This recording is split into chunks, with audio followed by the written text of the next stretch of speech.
South Carolina's offensive line will have to step up if they're going to win on Saturday. But could the same be said for the Georgia Bulldogs? We'll discuss that and a whole lot more on this special crossover edition between the Locked On Bulldogs and Locked On Gamecocks podcast. You are Locked On Gamecocks, your daily podcast on the South Carolina Gamecocks, part of the Locked On Podcast Network, your team every day.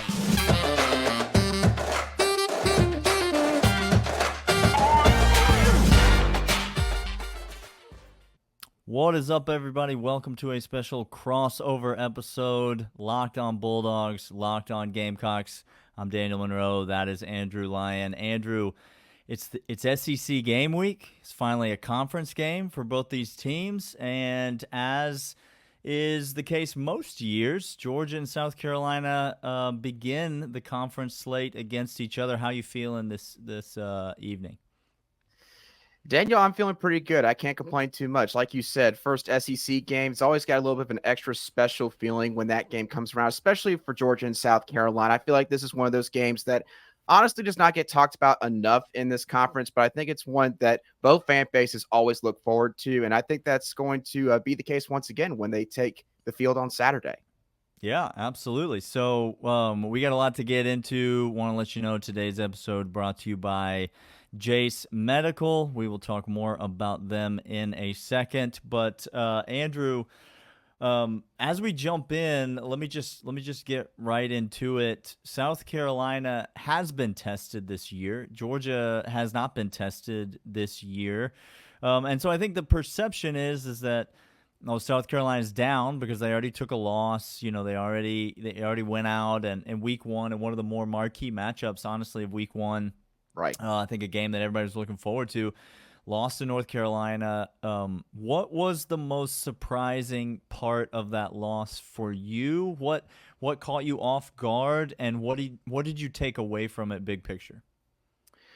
Daniel, I think the thing that was most surprising to me, I'll just go ahead and address the elephant in the room, was just how gosh awful the offensive line was that night. I think Gamecock fans, the reasonable ones, I should say, they knew that this offensive line was going to struggle this year, but I don't think anybody imagined in week one against a North Carolina defense that was putrid last year, and that's putting it kindly, that the Tar Heels were going to rack up 9 sacks against that Gamecock offensive line. So that was by far the biggest surprise. And the unfortunate thing, Daniel, was that Spencer Rattler played a relatively good football game, considering the fact that he got sacked 9 times and pressured countless more times on top of that. He still threw for over 300 yards, completed 70+% of his passes, and he never turned over the football, which I'd say most quarterbacks probably would not be able to do in those circumstances. And so I think the big takeaway from that game, Daniel, was essentially, okay, Spencer Rattler seems like he has gotten things figured out. The light is really starting to come on for him. But now when that is starting to take place, we've got problems up front. And it's problems that you can't address overnight. How on earth are we going to work around it? So week 2, you saw a difference in play calling, I think, at the start of the game. You saw a lot more of a quick passing game. Get the ball out fast. Don't compromise your offensive tackle position, and therefore don't compromise your star quarterback in Spencer Rattler. And of course, against Furman, an FCS team, a good FCS team, they were able to do that. As we'll get into it, of course, on today's show, you can't do that for 60 minutes against Georgia. You're just not going to be able to. You can maybe do it on certain drives, but doing it consistently, it's going to be a hard task. And so that was sort of my main takeaway. This offensive line unit is going to be a key unit for this team if they're going to accomplish some of the goals that they had set out for themselves at the start of this season. And Daniel, you mentioned it earlier. I know that y'all have only played UT Martin. I know y'all have only played Ball State, but I've heard some pretty strong takeaways from the Bulldogs fan base as well about a couple different units that maybe you're a bit surprised about in terms of their performance. So I guess I'll throw the question right back at you. What has caught you off guard that maybe is actually a concern for Georgia right now at this point in the season? Yeah, it's funny. We're just, the podcast is turning into a Spider-Man meme, I think, at this point, because we're asking each other the same questions and we're giving each other the same answers. I think for Georgia fans, it's the offensive line. Now, listen, that's not maybe all Georgia fans. I like that you said South Carolina fans, and then you corrected yourself and said, no, the reasonable South Carolina fans. Every SEC fan base is awesome because it's filled with unreasonable fans, and I think we all love like that. That's the reason you and I Absolutely. have a job, is because that there's For sure. unreasonable fans who listen to podcasts every single day about their team. So we love those unreasonable fans, but in my mind, the reasonable thing that Georgia fans should be a little bit concerned about is the play of the offensive line and the running backs, particularly the run game in general. Pass pro has not been an issue as it has for South Carolina for this Georgia team. I think they've looked great in pass protection, albeit against, no competition really whatsoever. But the lack of movement in the run game, especially for the University of Georgia, which is something that the program has hung their hat on every single year. Georgia's not a ground and pound team anymore. They're not 3 yards in a cloud of dust the way that they were back in the day under the new regime, but they still hang their hat on the physicality and being able to move people on the line of scrimmage, because that's how Kirby Smart believes that you win football games in the SEC. And so far, we've not seen that from this Georgia offensive line. A group that returned, while it lost both of its quote-unquote starting tackles to the NFL last year in Broderick Jones and Warren McClendon. Broderick Jones, obviously a first-round pick, a significant loss. Warren McClendon really split time with Amarius Mims at right tackle, and so really Georgia had a starter coming back at right tackle as well. And all 3 guys on the interior return, and so you really have 4 offensive linemen returning. You put in Ernest Green over at the left tackle spot, a guy that Georgia fans have been excited about for a long time, and so it really looked to be one of the strengths of this team. Uncertainty at quarterback, obviously. Stetson Bennett gone, Carson Beck in. Change at offensive coordinator, Mike Bobo in, Todd Monken out. These are things that Georgia fans have been wringing their hands about, almost looking for reasons to get upset with the quarterback and the offensive coordinator. But to me, when I look at this team, it's the offensive line. And so if South Carolina can pose a more of a threat on the defensive front, which I'll ask you about maybe in the second segment, if South Carolina can pose a legitimate threat on the defensive front, can prevent Georgia from moving the ball on the ground, can force Georgia into more of a one-dimensional style, which they never want to play, that would be, I think, the opportunity for South Carolina to be able, to really make some noise in this game. Because, to this point, the offensive line has a lot to prove. We were all very optimistic about them coming into the season and haven't seen a ton so far. So let's talk more. I want to ask you about that South Carolina defense, because it's maybe a bit of a mixed bag. I'm interested to hear what you have to say. And so we'll talk about the South Carolina defense right after this. But first, want to talk about Jace Medical. Everyone should be empowered to care for themselves and their loved ones during the unexpected. That's why Jace Medical offers you the Jace Case. The Jace Case provides 5 life-saving antibiotics for emergency use and gives you peace of mind so that you're not just hoping that you have access to medication in the event of an emergency. Jace Medical makes sure that you have the right medication in your hands at the time that you need it. Jace Medical is simple. They handle everything. There's an online evaluation from a licensed pharmacy, and medication is delivered right to your door, and there are ongoing consultations and care to provide you with everything that you need. So don't be caught unprepared. Save more than $360 by getting these life-saving antibiotics with Jace Medical, plus an additional $20 off by using the code LOCKEDON at checkout. That's code LOCKEDON at checkout at jacemedical.com. JASE medical.com, promo code LOCKEDON.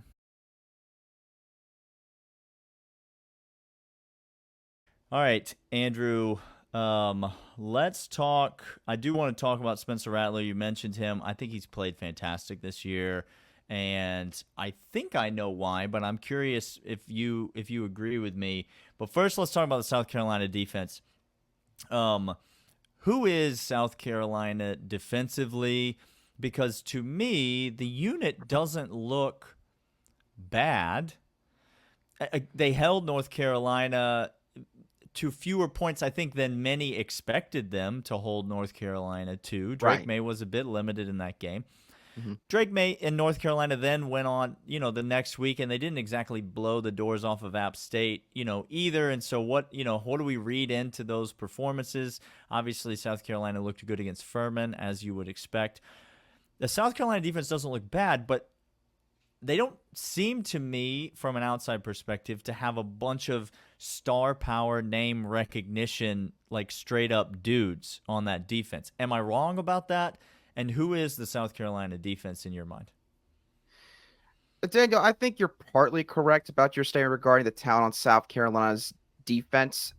I would say that they've got some solid players on that side of the ball. I think the first name I'll throw is Tonka Hemingway, which I know is a name that's trickled out a lot over on Georgia's side of things. All of a sudden, some media reporter mentions his name, and this is the most famous guy in the world at this moment. Yeah, he is now the most popular guy over here on South Carolina's football team outside of Spencer Rattler. It's funny how those things work out. But Tonka's the first guy I throw out there. I think the linebacker unit, it doesn't get talked about as much, but Debo Williams and Stonebland, that's a solid duo right there. And then the secondary, you got an old vet in Marcel Dowell. The best player probably on that entire side of the ball is Nick Emenworry, who is actually questionable right now. One of the players did seem to sort of hint that he thinks Nick Emenworry should be back this week, so we'll see what his status is coming into this game. But Daniel, to keep it short and sweet, I think that South Carolina's defense is a unit that has talent at all three levels. But quite honestly, I just don't think that the coaches are getting the most out of that talent. I'm not sure if it's a scheme issue. I'm not sure if it's a mentality issue. I don't really know what the problem is. But Clayton White, going into his third year as South Carolina's defensive coordinator, there was a lot of buzz around the fan base and in Columbia that, this defense was going to take a step forward, that they were going to stop regressing in terms of rush defense, and that, despite maybe some potential concerns in terms of pass rushing, that they were going to be able to make up for that with the veterans that they had on this side of the ball. And so far, it just hasn't seemed to be the case. They've gotten off the slow starts in both their games against North Carolina and Furman. And again, no disrespect to both those programs, two solid teams for their level of football, but you're going to face much better competition as this season continues to progress. And obviously, Georgia's going to be one of those teams. So South Carolina's defense, I think that you're picking the wrong week to say, all right, we're going to put our foot down. This is going to be the week where we're going to show up, because the task is not going to be easy. I know you just talked about Georgia's offensive line needs to be better in the running game. Well, South Carolina, in terms of rush defense, again, they haven't taken that step forward that we all thought they might leading into this season. So I think that there's still a lot of questions that they have got to answer.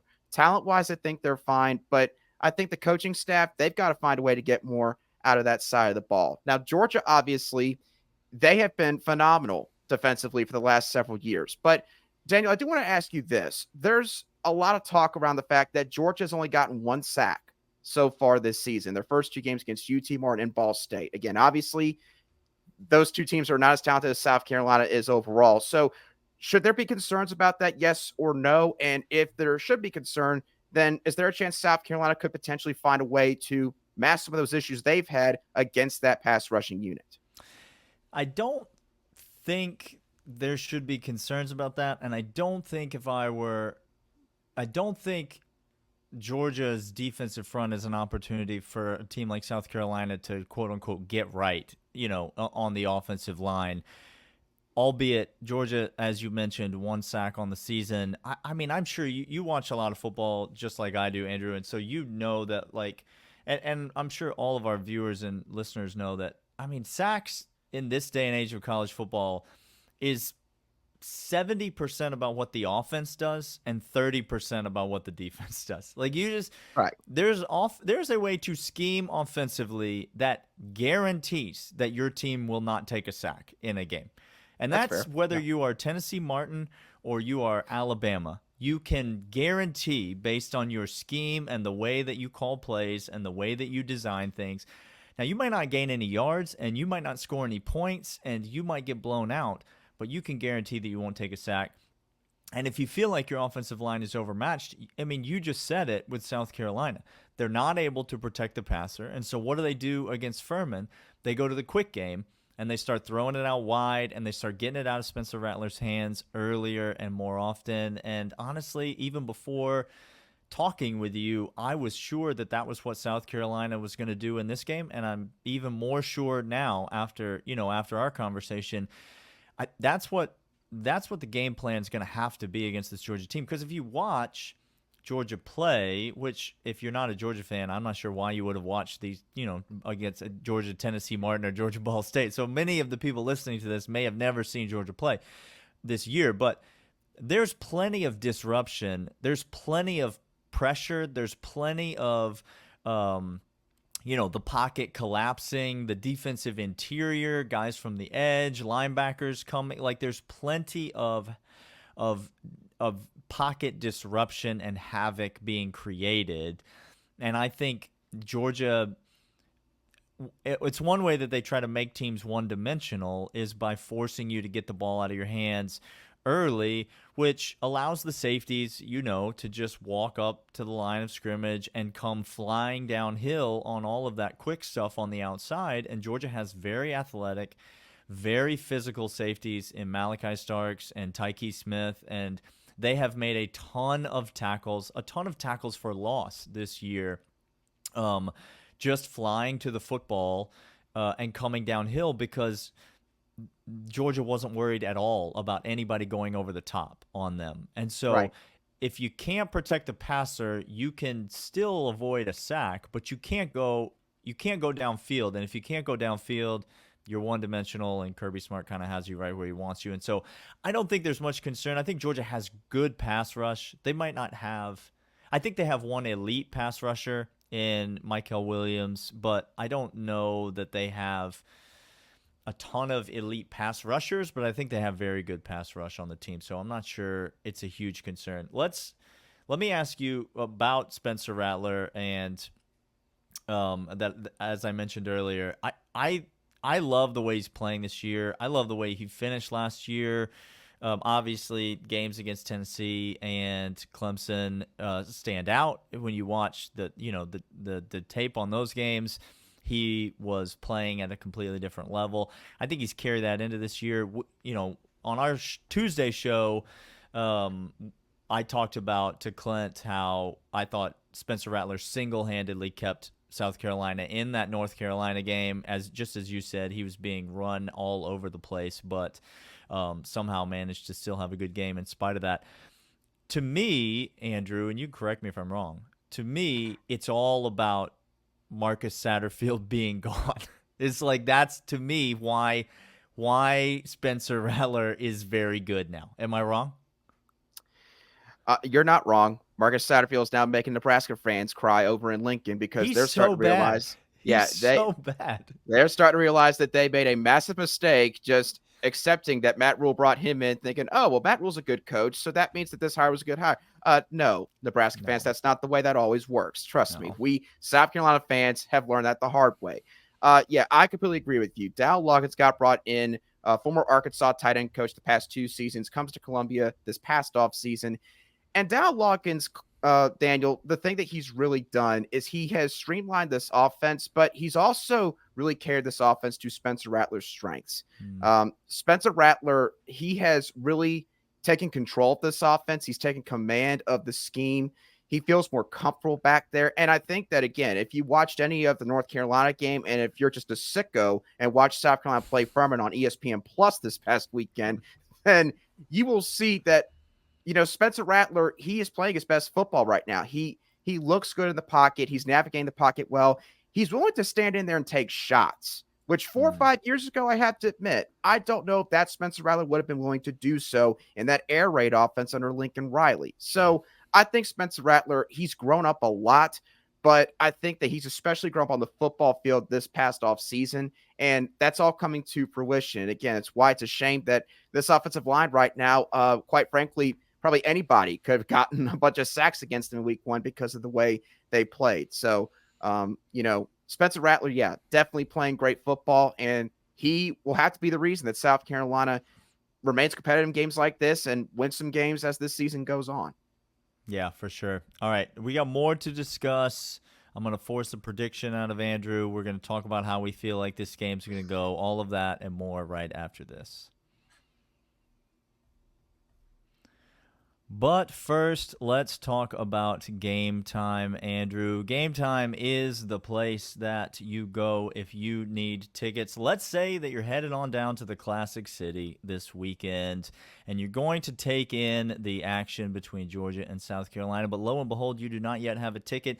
In the past, that would be time to panic. You're gonna have to find somebody on the street, and he is going to gouge you, and he's probably going to sell you a counterfeit ticket after he gouges you, and then you're going to be standing on the bridge, which you're now not allowed to stand on in Athens, and so you can't even watch the game from outside on the bridge. But do not fear, South Carolina fans, Georgia fans, because Game Time has you covered. They are the place to go to get every last-minute ticket that you need, whether it's a sporting event like Georgia, South Carolina, or whether it is a concert or whatever it is you're trying to go see. Game Time is going to have the right ticket at the right price, the exact seat that you're looking for, all of the best prices, all of the best last-minute deals. And right now, when you download the Game Time app, you use the code LOCKEDONCOLLEGE, and you're going to get $20 off. That means whatever that ticket costs at the end of the day, you're going to pay $20 less when you use the code LOCKEDONCOLLEGE. Download the Game Time app today, your place, your source for last-minute ticket deals. All right, Andrew, you got anything else for me before we get into predictions? I'll ask you about injuries real quick. I've heard that Javon Bullard apparently might have a lower body injury. Ladd McConkey is a big name for Georgia that has also been dealing with an injury over the past few weeks. What is the status of some of those big-time players for the Bulldogs? And again, I guess, do you think that their potential absence could have an impact on this game if they cannot play? I think Javon Bullard, my suspicion, Kirby Smart, is not going to give any information about this. Kind of notorious for this in these press conferences. And so I'm going to get to channel my inner Kirby Smart right now in answering these injury-related questions. My suspicion is that Javon Bullard probably will play in this game. I do not think Ladd McConkey will play. Ladd McConkey's been dealing with a back injury, and it feels like every time he takes one step forward, it's just another step back, and it just sort of flares up on him, and it's been tough.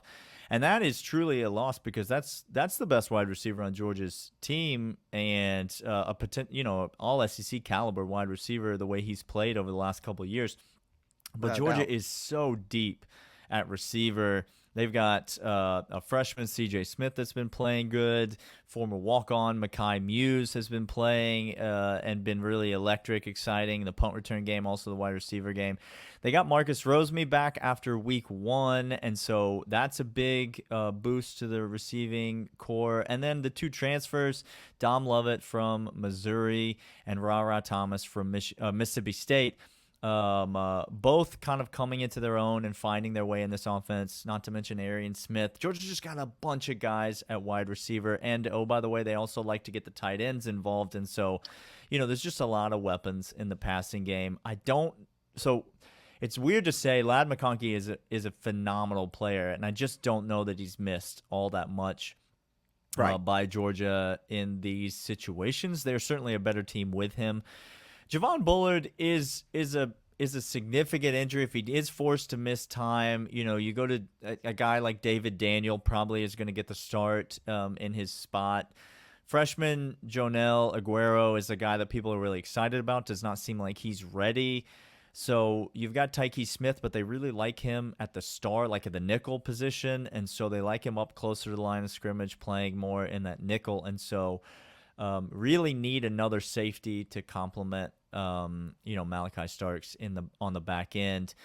To me, the biggest injury news for Georgia is that I think Dejon Edwards is going to play for the first time this season this week. And as I mentioned in this first segment, to kind of bring it all around full circle, the running game has obviously been the biggest problem for Georgia this year.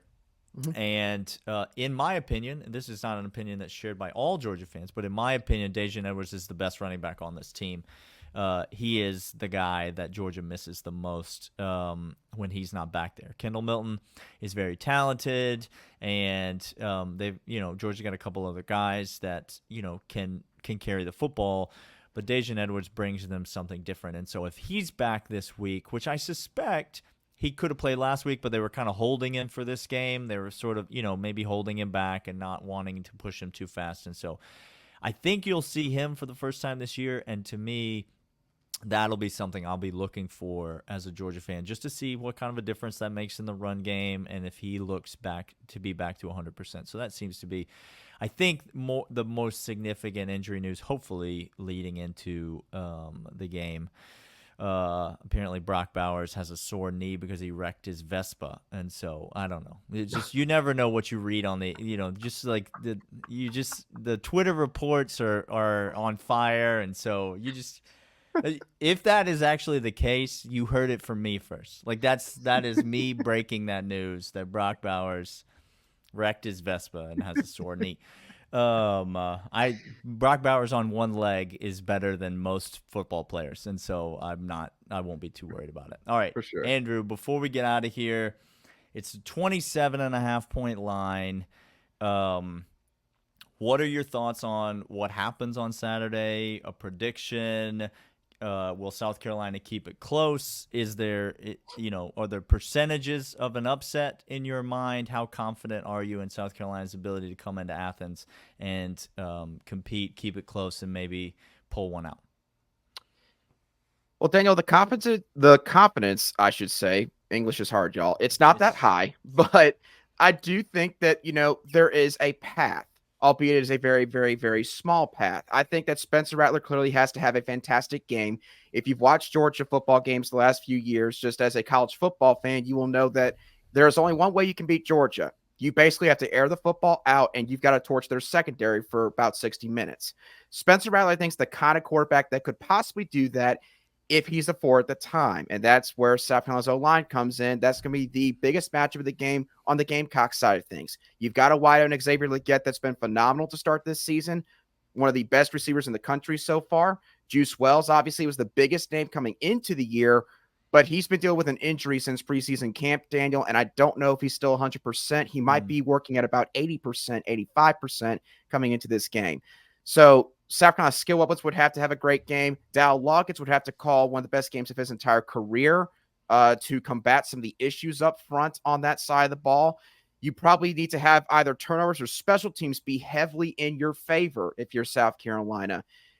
Quite frankly, there's just too many things that have to go your way for this game to eventually fall your way at the end of the day. So, Daniel, I think South Carolina can cover this spread. I think the final score is 38-17 in favor of the Bulldogs. But I think South Carolina can have some explosive plays take place.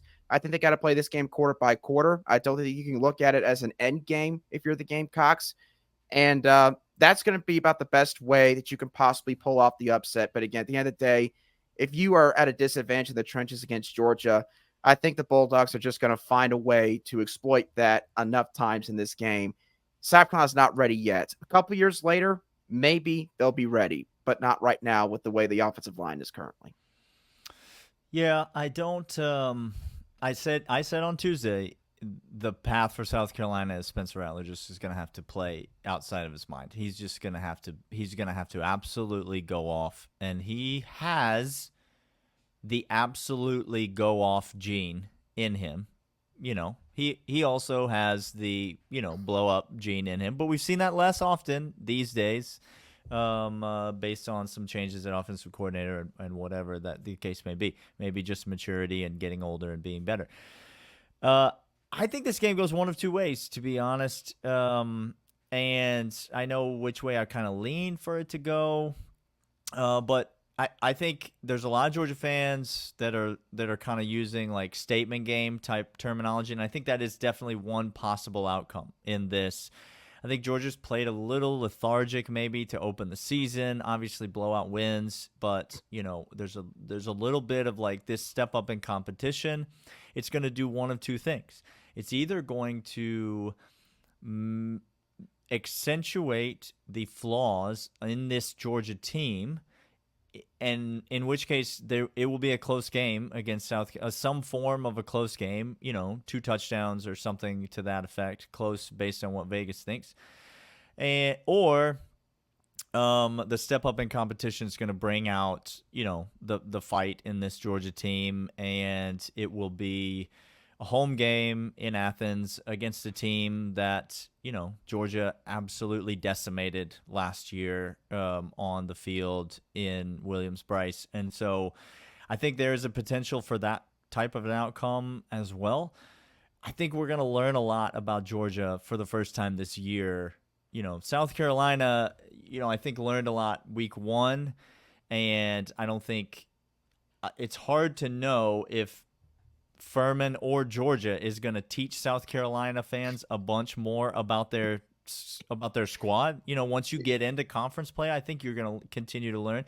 But this is Georgia's real first chance to learn anything about their team, and so I do think that something around that 25 to 30 number is probably likely. That's the direction I would lean.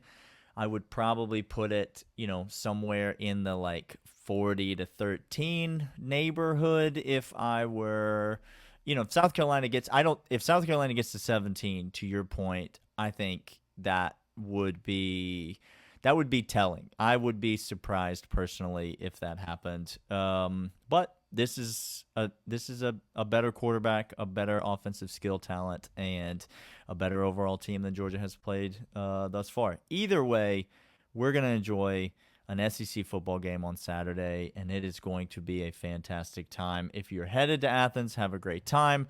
Enjoy the Classic City. If you are a Georgia fan, go follow Andrew over on Twitter.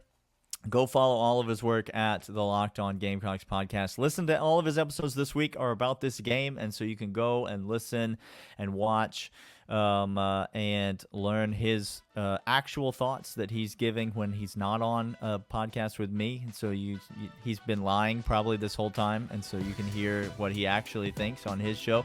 And if you're a South Carolina fan, Locked On Bulldogs Podcast, we'd love to hang out with you this week. You can follow us over there. So, Andrew, it has been a blast. It's been great talking with you. Enjoy the game on Saturday, and we'll talk to you soon.